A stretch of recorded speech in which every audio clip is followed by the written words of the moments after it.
Welcome back to my channel. दोस्तों, आज हम बात करने वाले हैं flowers in the attic the origin series के सेकंड एपिसोड दी मदर के बारे में। लास्ट एपिसोड में हमने देखा ओलिविया ने मैल्कम को अपनी बात सुनने पर मजबूर कर दिया है।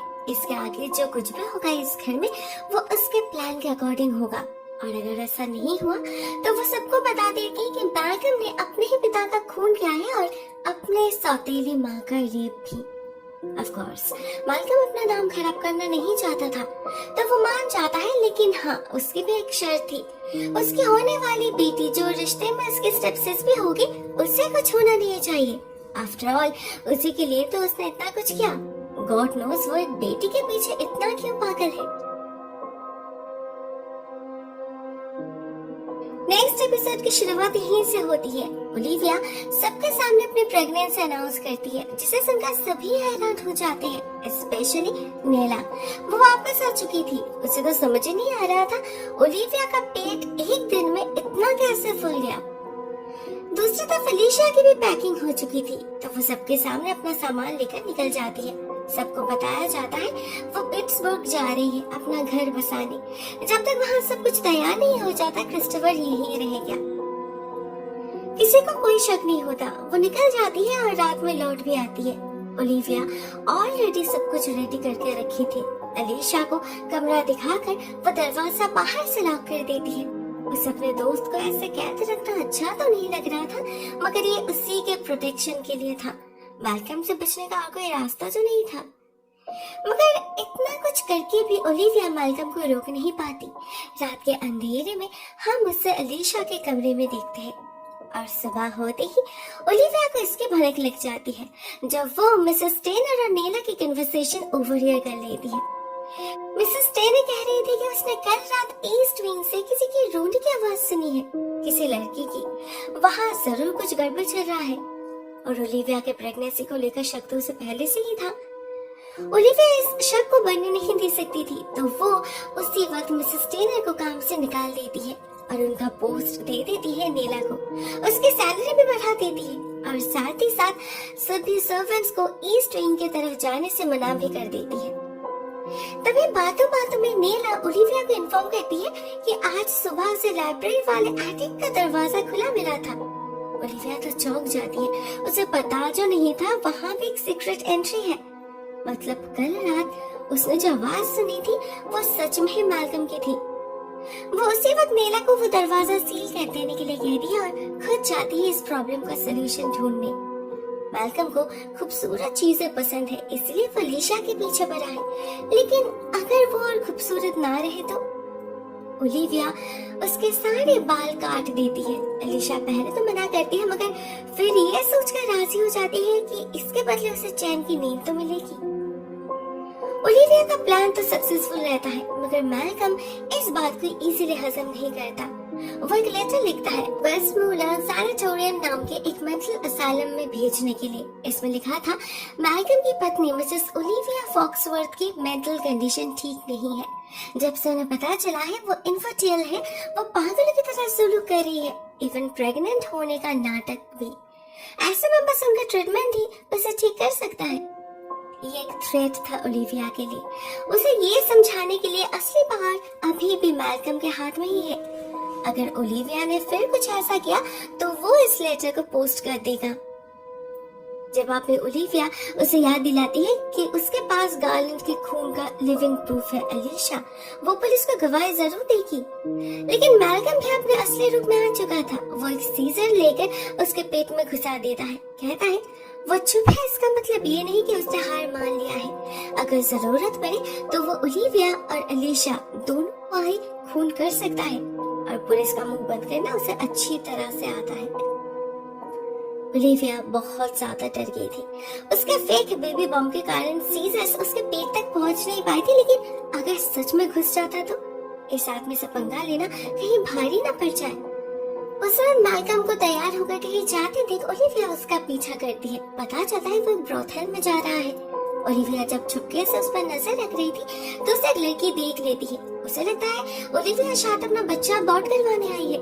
ओलिविया को जल्दी से घर लौट आती है। उसे अच्छा लगता है ये सोचकर कि चलो अभी कुछ दिनों के लिए मैल्कम का ध्यान उधर ही रहेगा, मगर इधर घर में नई प्रॉब्लम शुरू हो चुकी थी। एलिशा और इस कमरे में बंद रहना नहीं चाहती थी, उसे अपने बेटे के पास जाना था। ओलिविया उसे बहुत समझाती है कि मैल्कम उसे जाने नहीं देगा, ना उसे पैसा मिलेगा ना ही बच्चा, मगर एलिशा डेस्परेट हो पड़ी थी। वोल्टा ओलिविया को एक्यूज करने लग जाती है कि वो फिर कभी मां नहीं बन पाएगी, इसीलिए उसके बच्चों को चुराना चाहती है। सारा प्लान उसी का है। बात पार्टली सही थी मगर पूरी नहीं। एलिशा गुस्से में अपना दिमाग खो देती है और घर से भागने की कोशिश करती है। ओलिविया को धक्का देकर वो सीढ़ियों से नीचे जाने की कोशिश करती है, लेकिन हड़बड़ी में गिर जाती है और उसके प्राइवेट पार्ट से ब्लीडिंग होने लगता है। एलिशा बेहोश हो चुकी थी। ऐसे में सिर्फ एक डॉक्टर ही उसे बचा सकते थे, मगर डॉक्टर के जानने से उनका सारा प्लान फेल कर सकता था। ओलिविया ज्यादा सोचते नहीं, वो डॉक्टर को बुलाती है और डॉक्टर के सामने सब कुछ ऐसे प्रेजेंट करती है जैसे सारा दोष एलिशा का ही है। सबसे पहले तो डॉक्टर उसे देखकर हैरान हो जाते हैं, क्योंकि उन्होंने ही कहा था वो फिर कभी मां नहीं बन पाएगी। ओलिविया बात को घुमाने के लिए उन्हें बहुत सारा पैसा देती है और उसके बाद ले जाती है एलिशा के कमरे में। कहती है बेचारी पागल हो गई है, उल्टी सीधी बातें करती रहती है, उसे लगता है हम उसके दुश्मन हैं, उसे कैद करके रखते हैं। मतलब ओलिविया सच को मोल्ड करके प्रेजेंट कर रही थी। इवन इस बच्चे के बारे में भी झूठ कहती है वो कि ये किसी सर्वेंट का बच्चा है। जब होश लौटने पर एलिशा डॉक्टर से मदद मांगती है तो ऑब्वियसली डॉक्टर भी उसके बातों पर यकीन नहीं करते, क्योंकि ओलिविया ने ऑलरेडी उसे वार्न कर दिया था।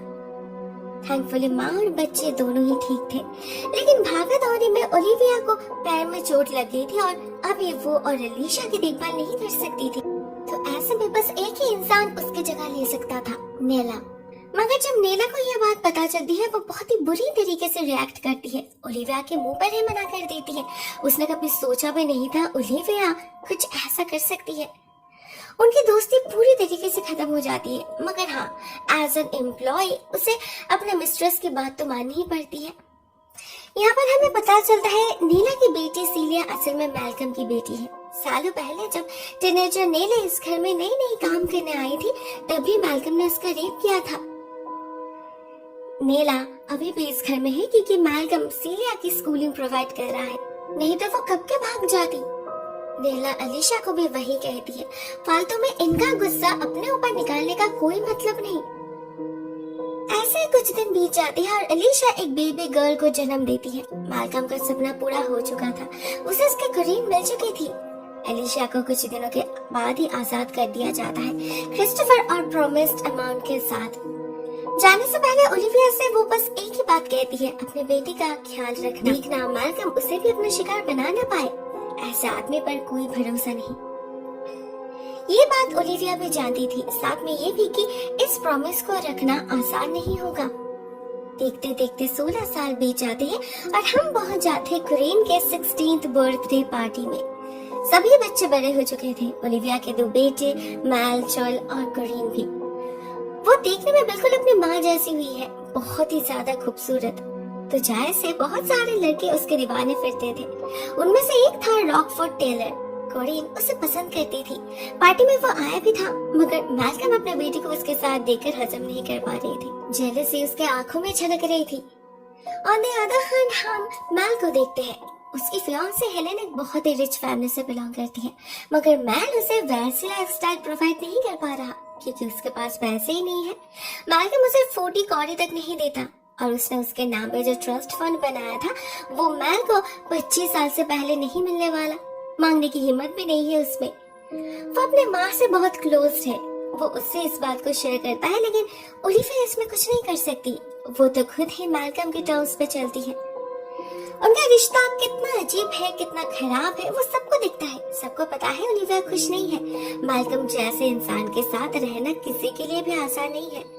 सभी के दिमाग में बस एक ही सवाल था। अभी तक तो फिर भी बच्चों को लेकर उसका वक्त बीत जाता था, मगर जब सभी अपने अपने लाइफ में बिजी हो जाएंगे अपने परिवार के साथ, तो वो क्या करेगी, कैसे जिएगी इस राक्षस के साथ। ये बात ओलिविया को भी परेशान करने लगी थी, तो वो इसका हल ढूंढने लग जाती है। ऐसे एक दिन उसे इस घर के जंगल में छुपे एक सीक्रेट का पता चलता है, द पॉइजन गार्डन। जरूरत पड़ने पर इसी का इस्तेमाल करेगी वो। हम देखते हैं जैसे जैसे कोरिन बड़ी होती जा रही थी, मैल्कम की गंदी नजर उस पर पड़ने लगी थी। ओलिविया को उसे भी तो प्रोटेक्ट करना था, सिर्फ मैल्कम से नहीं, पूरी दुनिया से। लेकिन सब कुछ उसके हाथ में तो नहीं था। कोरिन अपने उम्र से कुछ ज्यादा ही क्यूरियस, फ्रीवलस एंड मैच्योर थी। वो रॉकफोर्ड के साथ डेट पे जाने लगी थी रेगुलरली। जब मैल्कम को ये बात पता चली, वो बहुत ही ज्यादा भड़क गए। पार्टी में जाना तो दूर, कोरिन का घर से निकलना ही बंद कर दिया उसने। ये असल में उसकी जेलसी थी, ओवर प्रोटेक्टिवनेस थी।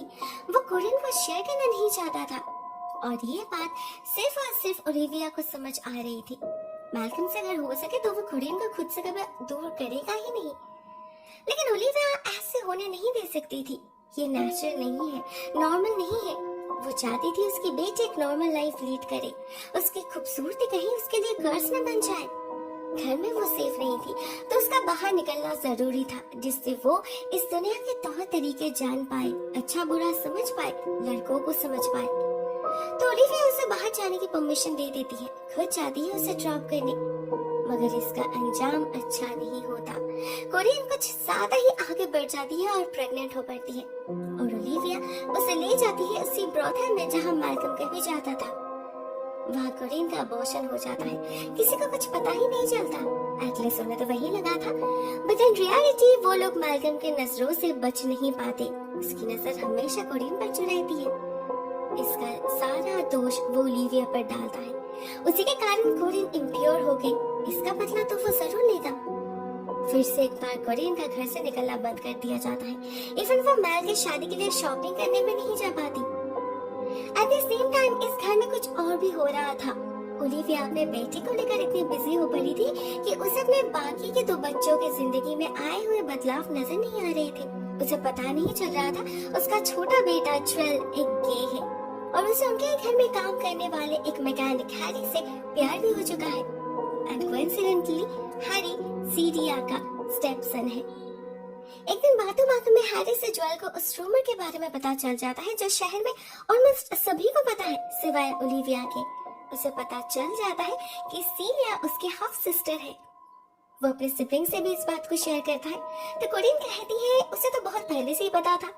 अब इस बात से मैल को एक आइडिया मिलता है। वो जाता है मैल्कम के पास और उसे थ्रेट देता है, अगर उसने मैल को अपने ट्रस्ट में एक्सेस नहीं दिया तो वो अपनी माँ को बता देगा सीरिया के बारे में। लेकिन इसका नतीजा उल्टा होता है। मैल्कम के अंदर शर्म नाम की कोई चीज नहीं थी, ना ओलिविया के लिए उसके दिल में कोई सम्मान था। उसके जानने से कोई फर्क नहीं पड़ने वाला उसे। तो मैल्कम खुद ओलिविया को ये बात बता देता है। अब जाके ओलिविया को समझ आता है एलिशा के केस में नेला उतनी अपसेट क्यों हुई थी, क्योंकि वो उससे खुद को रिलेट कर पा रही थी। सच्चाई को जानने के बाद नेला और ओलिविया फिर से एक बार दोस्त बन जाते हैं। इवन ओलिविया तो सिलिया से भी मिलने जाती है, और वो ही उसे याद दिलाती है मैल्कम जैसे इंसान के शरीर में शैतान रहता है। उसके करतूत कभी बंद नहीं होते। उसी रात एक बहुत ही वाहियात हादसा ओलिविया को नजर आता है। वो देखती है मैल्कम अपनी ही बेटी के कमरे में ताक झांक कर रहा है।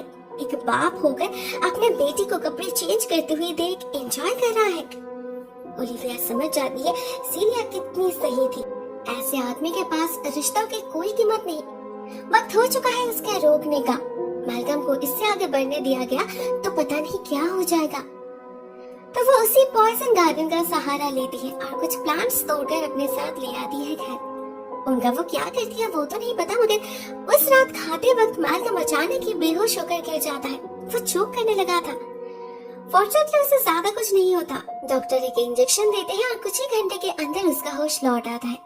और जब उसे डॉक्टर से पता चलता है कि किसी ने उसे पॉइजन दिया था, उसका पहला शक मैल पर ही जाता है, क्योंकि उसके गुजर जाने से सबसे ज्यादा फायदा तो उसे ही होने वाला है। लेकिन ओलिविया सारा दोष अपने ऊपर ले लेती है, क्योंकि वो नहीं चाहती थी मैल्कम इसका बहाना देकर मैल की शादी खराब कर दे। बट इन रियलिटी ये उसका काम भी नहीं था। लगता है घर में मैल्कम का कोई नया दुश्मन आया है, मगर कौन? कुछ ही दिन के अंदर ओलिविया को उसके बारे में पता चल जाता है, जो और कोई नहीं कोरिन थी। एक दिन अपनी माँ का पीछा करते करते उसे उस पॉइजन गार्डन के बारे में पता चला था। वो अपने पिता को मारना नहीं चाहती थी, बस इतना चाहती थी कि वो रात में जल्दी सो जाए और वो एक पार्टी में जा पाए। गलती से उसने कुछ ज्यादा ही डाल दिया था। फॉर्चुनेटली मैल्कम 2 दिन के अंदर ठीक हो जाता है, मगर उसके दिमाग से पॉइजन वाली बात गई नहीं थी, और तो और वो मैल को ही शक कर रहा था। तो उसका शादी के दिन वो इसका बदला लेने की कोशिश करता है। मैल के फियांसे हेलन को सीड्यूस करता है, जो मैल देख लेता है। गुस्से में वो पागल हो चुका था। कोरिन और जोएल को ढूंढ रहा था वो अपनी बात शेयर करने के लिए, मगर उसे कोई नहीं मिलता। तो वो कोरिन के कमरे से उसका वेट बॉक्स उठाता है और गाड़ी भगाकर इस नरक से बाहर जाने की कोशिश करता है। रास्ते पर उसे कोरिन मिल जाती है तो वो उसे उठा लेता है और सारी बातें शेयर करता है। मगर तब तक कोरिन की नजर पड़ चुकी थी वेट केस की तरफ और वो टेंशन में कांपने लगी थी, क्योंकि ये कोई वेट नहीं थी, वो पॉइजन था। मैल ने वेट समझकर उसे स्मोक कर लिया था। कोरिन उसे वार्न करने वाली थी, मगर तब तक बहुत लेट हो चुका था। उस पॉइजन ने काम शुरू कर दिया था मैल के शरीर में। वो खांसने लगा था, उसका पूरा शरीर कांप रहा था और देखते ही देखते कोरिन के आंखों के सामने मैल की मौत हो जाती है, बस कुछ ही मिनट के अंदर। कोरिन कुछ नहीं कर पाती, इनफैक्ट कोई कुछ नहीं कर पाता। इस हादसे का असर सब पर अलग अलग तरह से पड़ता है। जोएल अपने कंफर्ट हैरी में ढूंढता है। कोरिन और ज्यादा डेस्परेट हो पड़ी थी और ओलिविया बिल्कुल ही टूट पड़ी थी। खुद पर से उसका यकीन ही उठ चुका था। उसने इतना कुछ किया सिर्फ इन बच्चों को खुश रखने के लिए, इस फॉक्सवर्थ हॉल की इविल और नेगेटिविटी से दूर रखने के लिए, लेकिन उन्हें वो जिंदा ही नहीं रख पाए। तो क्या मतलब हुआ उसके एफर्ट्स का? जरूर उसी में कोई कमी रह गई, उसी की गलती है। वो खुद को मैल्कम के सामने सरेंडर कर देती। आगे से वो जो कहेगा वही होगा। इधर जब ये सब चल रहा था तो बाहर एक नया तूफान फॉक्सवर्थ हॉल पर टूट पड़ने के लिए तैयार हो रहा था, जो इस घर के रिश्ते को फिर से एक बार एक नया मोड़ देने वाला था। अतीत के पन्ने फिर से एक बार खुलने वाले थे, क्योंकि दरवाजे के बाहर खड़ी थी अलीशा, जिसने फॉक्सवर्थ हॉल में ना लौटने का वादा किया था। उसके कदम फिर से एक बार इसी घर में पड़ रहे थे, मगर क्यों? वो तो हमें नेक्स्ट एपिसोड में ही पता चलेगा। दोस्तों, अभी तक कहानी कैसे लगी आपको कमेंट सेक्शन में जरूर लिखना। आज के लिए बस इतना ही दोस्तों। Thank you so much for watching this video. बहुत जल्द मिलते हैं एपिसोड 3 के साथ। तब तक के लिए टेक केयर।